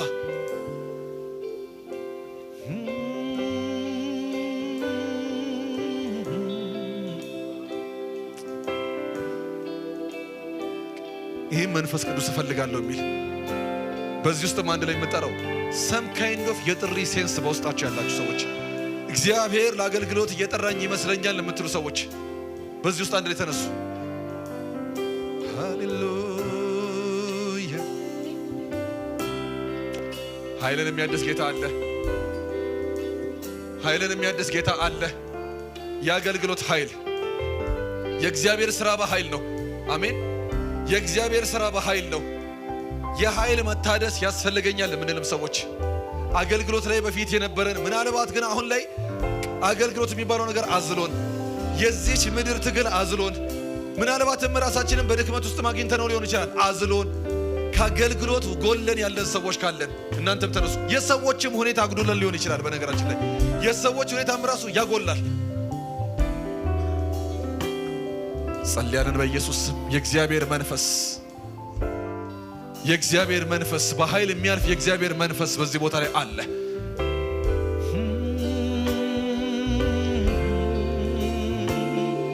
በተለያየ መንገድ እግዚአብሔር ምልክትን እየሰጣችሁ ያላችሁ ሰዎች በህልም ሊሆን ይችላል፣ ግን የአገልግሎት ፍንጭ እግዚአብሔር እያሳያችሁ ያላችሁ ሰዎች በሆነ አይነት አገልግሎት ጌታ ልታገለግሉት እንደሆነ ፍንጭን እያሳያችሁ ያላችሁ ሰዎች እግዚአብሔር ኃይልን ይሰጣል።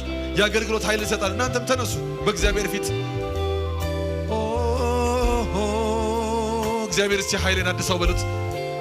እግዚአብሔር እስቲ በኃይል ሙላኝ በሉት። በመንፈስ ቅዱስ ጉልበት እግዚአብሔር እንዲሞላን ጌታን እስቲ እንጠይቀው። አሁን ቀጥታ ወደ እግዚአብሔር እንጠይቅ። ወደ መንፈስ ቅዱስ ወደ ራሱ እንጠይቀው። በቃ እሱ ጋር እስቲ እናድርገው ንግግራችንን። ኃይልን እፈልጋለሁ ካንተ ዘንድ ኃይልን ሙላኝ እስቲ በለው ጌታን። ይመጣል ጌታ መንፈስ ቅዱስ ኃይልን ይሞላል ጌታ መንፈስ ቅዱስ። ኃይልን የሚሰጥ ጌታ አለ። ልሳንን የሚሰጥ ጌታ አለ። የእግዚአብሔር መንፈስ በኃይል የሚሞላ የእግዚአብሔር መንፈስ ለተጠሙ ሁሉ የሚፈስ የእግዚአብሔር መንፈስ አሁን በዚህ ቦታ ላይ ይመጣል። የሚሞላን ጌታ ነውና እንደ ቃሉ የሚሰራ ጌታ ነውና ያንን ጌታ አናግሩት። በኃይል ይሞላቸዋል።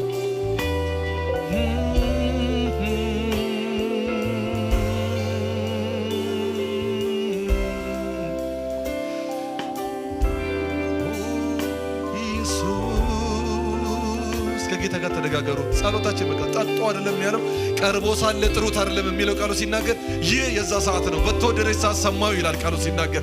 የተወደደች ሰዓት ናት እችኛዋ ሰዓት። እግዚአብሔር ያዘጋጀው ቀጠሮ ነው ይሄ ሰዓት። ምናልባት አንድ ሰው እግዚአብሔር ሊጠራ መጥቶ ሊሆን ይችላል። አንድ ሰው ሊቀባ መጥቶ ሊሆን ይችላል። ለሁላችን ደግሞ የሚፈስ ጌታ መንፈስ ቅዱስ አለ። ኃይልን የሚሞላን አለ። ልሳንን ስጠኝ እስቲ በሉ ጌታ መንፈስ ቅዱስን። በልሳን እናገር ዘንድ አንደበቴን ክፈተው በሉት ጌታ። ልሳን የሚሰጥ ከእግዚአብሔር ዘንድ ስጦታ ነው። ኃይል ያስፈልገኛል ለመኖር፣ በቅድስና ለመኖር ኃይል ያስፈልገኛል።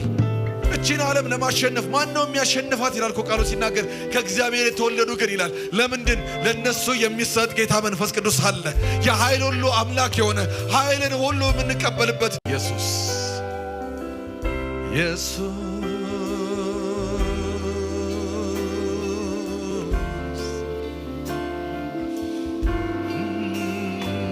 እንደገና ረሃብ እንደገና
የእግዚአብሔር ኃይል አይንን የሚከፍት ጆሮን የሚከፍት አንደበትን በልሳን የሚከፍት የእግዚአብሔር ኃይል የሚያስታጥቅ የእግዚአብሔር ኃይል በጠላት ጉልበት ላይ የሚያስታጥቅ የእግዚአብሔር ኃይል በኃጢአት ላይ የሚያስታጥቅ የእግዚአብሔር ኃይል እጅን ዓለም እንድናሸንፍ የሚያደርግ የእግዚአብሔር ኃይል ይለፍ በዚህ ቦታ ላይ ይለፍ በኢየሱስ ስም ይለፍ በኢየሱስ ስም ለአገልግሎት ሰዎች ይነሱ ይቀሙ በኢየሱስ ስም ጸልያለሁ ይቀሙ በኢየሱስ ስም ጸልያለሁ ወንጌላውያን ይቀሙ ወንጌላውያን ይቀሙ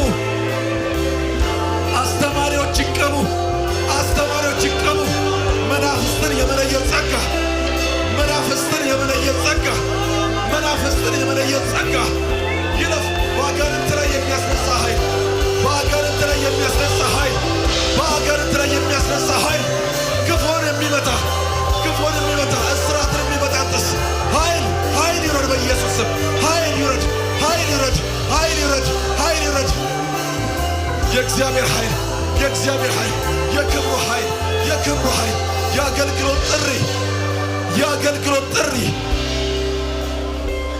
ኢየሱስ የአገልግሎት ጥሪ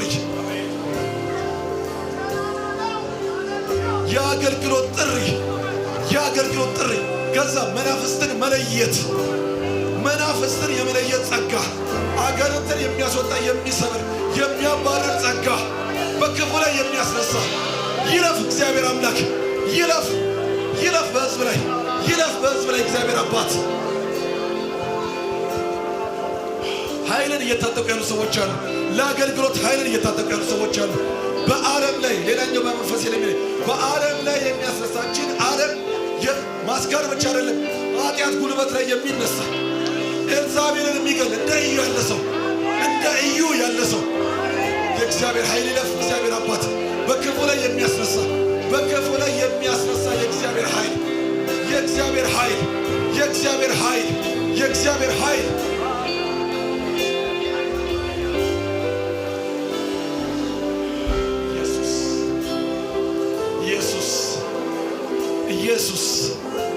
ኢየሱስ ኦ ጌታ መንፈስ ቅዱስ ጌታ መንፈስ ቅዱስ ጌታ መንፈስ ቅዱስ እንደ እዩ ያሉ ሰዎች እንደ እዩ ያሉ ሰዎች እስራኤልን ያመሰች ኤልዛቤል ላይ የተነሳ ሰው እንደ እዩ ያሉ ሰዎች ኃይል ይሆንላቸው። እግዚአብሔር አባት በኃይል ታጥቀው ይነሱ በኢየሱስ ስም። በኃይል ታጥቀው ይነሱ በኢየሱስ ስም። በኃይል ታጥቀው ይነሱ በኢየሱስ ስም።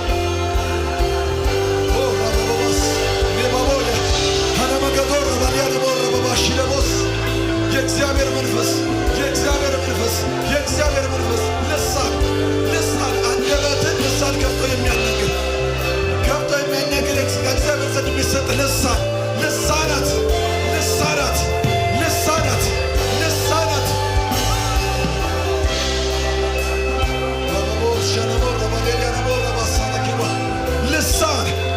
ልሳን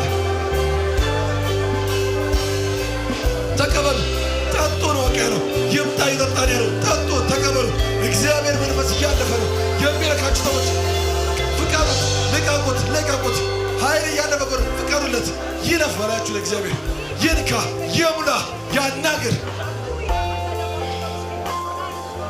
ኢየሱስ አከብረሃለሁ።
እንጸልያለን በኢየሱስ ክርስቶስ። ከአዳራሹ በውጭ በኩል ላሉት እግዚአብሔር አባት ኃይልህ የሚመጣባቸው ሰዎች እዛ ጋር እንዲኖሩ እንጸልያለን በኢየሱስ ስም። የእግዚአብሔር ኃይል በዛም እንዲያልፍ በኢየሱስ ስም እንጸልያለን። የኃይል መንፈስ ልቤ ላይ ስለመጣ ነው የምንጸልየው። ውጭ ለተቀመጡት እንጸልያለሁ በኢየሱስ ስም። የእግዚአብሔር ኃይል ይሁንላቸው።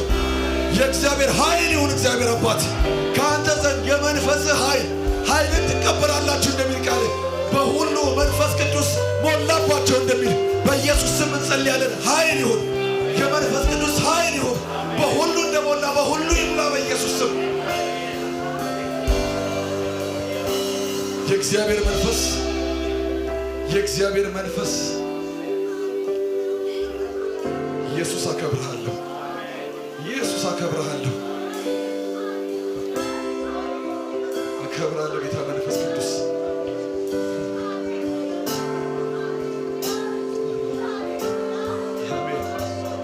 ኢየሱስ ኢየሱስ ኢየሱስ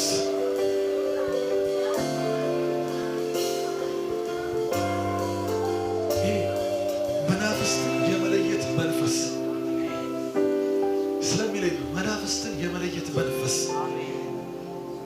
እንደወደደ እኮ ያድላል ይላል ቃሉ ሲናገር። ከዛ ደግሞ በኤልዛቤል ላይ የሚነሱ ከብራለሁ። ዓለም እኮ በኃጢአት እኮ ተሞላች አይደለም እንዴ? በቃ ራምፓንት ሆኖ መጣ አይደለም? ግን በኃይል የሚነሱ ሰዎች በኃይል የሚነሱ ሰዎች የእግዚአብሔር መንፈስ በመንፈስ ቅዱስ ውስጥ ድል አለ። በመንፈስ ቅዱስ ድል ማድረግ አለ።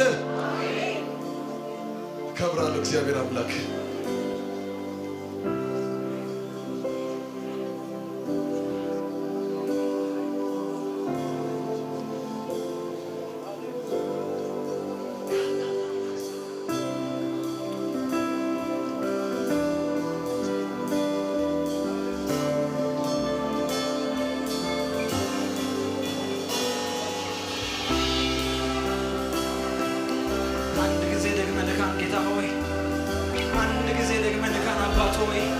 ኃይል ያስፈልገናል። አቅም ያስፈልገናል። አንድ ጊዜ እግዚአብሔር ሆይ እለፍ። አንድ ጊዜ የውስጥ አቅማችን እንድትሆን እንጸልያለን።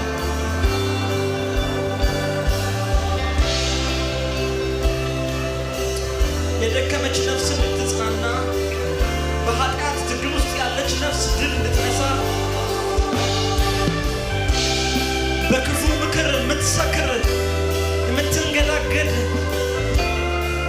ሰዎች ሊያስቆሟት የሚታገሏት ነፍስ ዛሬ ጸንታ እንድትቆም አንድ ጊዜ ንካን። ጌታ ሆይ ኃይልህ አንድ ጊዜ እንካን። አንድ ጊዜ ኃይልህ እንካን ጌታ ሆይ።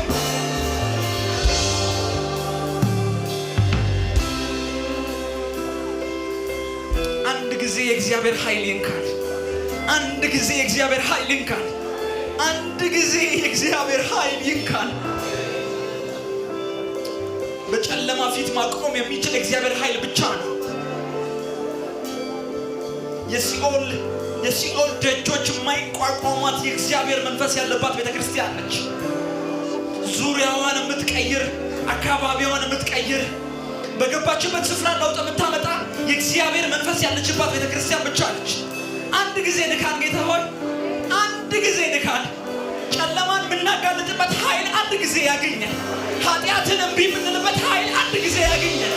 ጌታ ሆይ አንድ ጊዜ ኃይል ያገኘን። አንድ ጊዜ በኃጢአት ላይ እንድንቆም ኃይል ያገኘን። በእባብ ላይ የሚጫማ አንድ ጊዜ ሃሌሉያ! የጌታ መንፈስ በመካከላችን አለ።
በኃጢአት ላይ የሚጫሙ ሰዎች ይኖራሉ።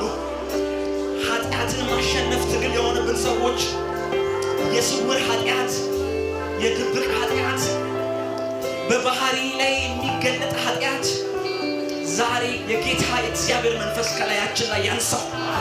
የእግዚአብሔር መንፈስ ከላያችን ላይ ያንሳ። ተደባልቆ የሚኖርን ዛሬ እግዚአብሔር ይለየው። የጌታ የእግዚአብሔር መንፈስ፣ የጌታ የእግዚአብሔር መንፈስ በጌታ ፊት ታቀርባላችሁ። ናና አንሳው ትላላችሁ። እግዚአብሔር በተአምራዊ ኃይሉ ዛሬ እንደ አዲስ እንዲያቆመን፣ ኃጢአት ኃይሉ እንዲወሰድ፣ ኃጢአት ጉልበቱ እንዲወሰድ በጌታ በኢየሱስ ክርስቶስ ስም ስንፍና፣ ፍርሃት፣ ጭንቀት፣ ኃጢአት ዛሬ መጥቶ ያሸንፋቸው። የእግዚአብሔር ኃይል ዛሬ መጥቶ ይለየን። ሞክረን ከሳምንት በላይ ማለፍ ያልቻልናቸው ኃጢአቶች ዛሬ በእግዚአብሔር ኃይል ይወሰዱ። ዛሬ በእግዚአብሔር ኃይል ይወሰዱ። ሱስ ቢሆን ዛሬ በእግዚአብሔር ኃይል ይወሰድ። ሃሌሉያ! እግዚአብሔር እየሰራን ያለው የባህሪ ኃጢአት ዛሬ ይሸነፋል። በባህሪ የሚገለጥ ናና አግኘኝ ትላላችሁ። ናና አግኘኝ። እግዚአብሔር እንደ እሳት ይበላዋል። ሃሌሉያ! ቤተሰብ የሚያምስ ቤተክርስቲያንን የሚያምስ የኃጢአት ስር ዛሬ እንዲነቀል ኃይል ይለፍታዋል። ኃጢአትን የሚነቅል ኃይል የንስሐ መንፈስ ያገኘን። The spirit of repentance ዛሬ ፊታቸውን የሚያዞሩ ሰዎች በኃይል እንዲኖሩ እንጠይቃለን። የሚሰሩ ትዳሮች እንዲኖሩ እንጸልያለን።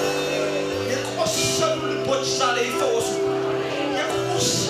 ኃጢአት ያቆሰላቸው፣ የግል ጣጣ ያቆሰላቸው፣ ይቅር አለ ማለት ያቆሰላቸው፣ የራስ ትምክህት ያቆሰላቸው ይኸው ለሚሉ የእግዚአብሔር ኃይል ዛሬ ፈውስን ያምጣ። ይኸው በፊትህ እንመጣለን ጌታ። ይኸው ሰው የማያውቀው የኔ ጉድ ይኸው ብትሏላችሁ፣ ይሄን ጉዳይን ፈውስ ብትሏላችሁ፣ ይሄን ጉዳይን ፈውስ፣ ይሄን የነፍሴን ጥያቄ ፈውስ፣ ይሄን ዝንባሌን ፈውስ፣ ይሄን ባህሪን ፈውስ። በጌታ ፊት በትህትና ለምንቀርብ ለኛ እግዚአብሔር በመንፈሱ ይሙላል። ማይ ፍሬንድስ የእግዚአብሔር መንግስት ኃይል አላት። የእግዚአብሔር መንግስት በንግግር ብቻ አይደለችም፣ በኃይል ጭምር ነች። ዛሬ በወንዶችና በሴቶች ልጆች ላይ የእግዚአብሔር ኃይል እንዲያርፍ እንለምናለን። አባት ሆይ በግልሽ እንደዳ ይበቃናል።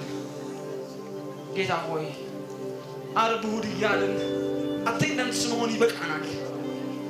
እግዚአብሔር ሆይ ደመወዝተኞች ሆኖ ዝም ብሎ ስራ እየሰሩ ሂሳብ እየከፈሉ ልጆች እያሳደጉ እግዚአብሔር ሆይ የሆነ ሩቲን ይበቃናል። የቅድስና መንፈስ ያገኛል። የእግዚአብሔር ናቸው የሚያስብል መንፈስ ያገኛል። በገባንበት ስፍራ በእውነት ቃልህን የሚያናግሩ እግዚአብሔር ሆይ ጨለማን የሚገልጡ ከክፉ ጋር የማይተባበሩ ለገባቸው እውነት የሚቆሙ በትህትና የሚያገለግሉ እንደዚህ ያለው መንፈስ ያገኛል። በስጢፋኖስ ላይ የነበረ መንፈስ ያገኛል። በዳንኤል ላይ የነበረ ኤክሰለንት የሆነ ስፒሪት መልካም መንፈስ ነበረበት እንደሚል በአሕዛብ ንጉሥ ከተማ ገብቶ በቤተ መንግስት ገብቶ ለአንተ እንዲኖር ያደረገው ያ ቁርጠኝነት መንፈስ ያ ዋሪየር የሆነ ስፒሪት ዛሬ እንዲያገኘን እንጠይቃለን። ጌታ ሆይ የማይመለሱ የማይሸነፉ ወደፊት የሚጓዙ የመንግስትን ወንጌል ይዘው የሚቀጥሉ በሰጣቸው ጉዳይ በታማኝነት የሚያገለግሉ ያንተ ያልሆነ ህይወት የሌላቸው ይሄ የኔ ነው የማይሉ እግዚአብሔር ሆይ በነገር ሁሉ የሚያገለግሉ በህይወት የሚያመልኩ ልጆች እንድንሆን ዛሬ መንፈስ ያገኘ Spirit of God ያገኘ። አንችልም ጌታ ሆይ አንችልም። መንፈስ ቅዱስ ይለውጠን። ፈሪ የነበሩትን ደፋር ያደረገ መንፈስ፣ የካዱትን መልካም መስካር ያደረገ መንፈስ፣ አሳ አጥማጆችን ሐዋርያ ያደረገ መንፈስ ዛሬም የሆነ ተአምር በህይወታችን እንዲሆን እንጠይቃለን።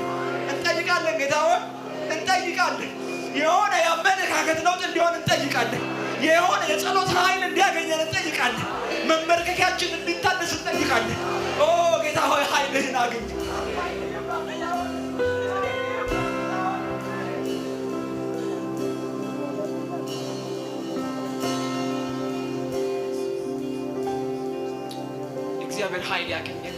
የእግዚአብሔር ኃይል ያገኘን።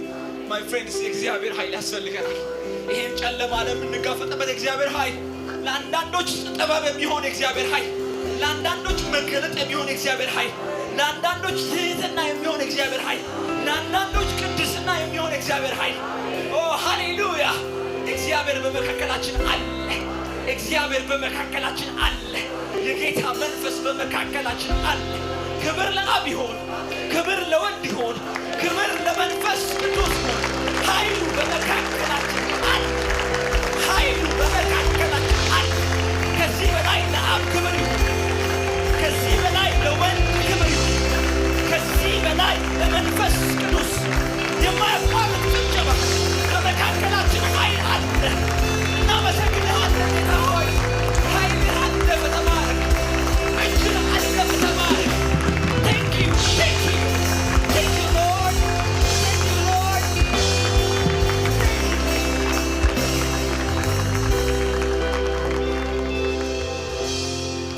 አባታችን ሆይ እናመሰግንሃለን። አንተ መልካም አምላክ፣ ለስምህ ይባረክ። አንዳች ፈውስ በመካከላችን ስለሆነ ተባረክ። አንዳች ቁርጠኝነት የገባበት ሰው ስላለ ተባረክ። ከአንድ ኃጢአት ጋር መፋታት ስለሆነ ተባረክ። ተአምራዊ በሆነ አሰራር እግዚአብሔርን ከማያከብር መንገድ ዛሬ ለአንድ ሰው መውጣት ስለሆነ ስም ይባረክ። እናመሰግንሃለን ጌታ እግዚአብሔር ሆይ። ሳትሳሳ ሳትቆጥብ በመካከላችን መንፈስህን አፈሰስክ። ክብር ላንተ ይሁን። እንወድሃለን። እግዚአብሔር ይባርካችሁ ይቀድሳችሁ። እግዚአብሔር ይባርካችሁ ይቀድሳችሁ። እግዚአብሔር ፊቱን ወደ እናንተ ያንሳ፣ ሰላምንም ይስጣችሁ። እግዚአብሔር ከእናንተ ጋር ይሁን። በአብ በወልድ በመንፈስ ቅዱስ ስም ጸለይን። ጌታ ይባርካችሁ። በሰላም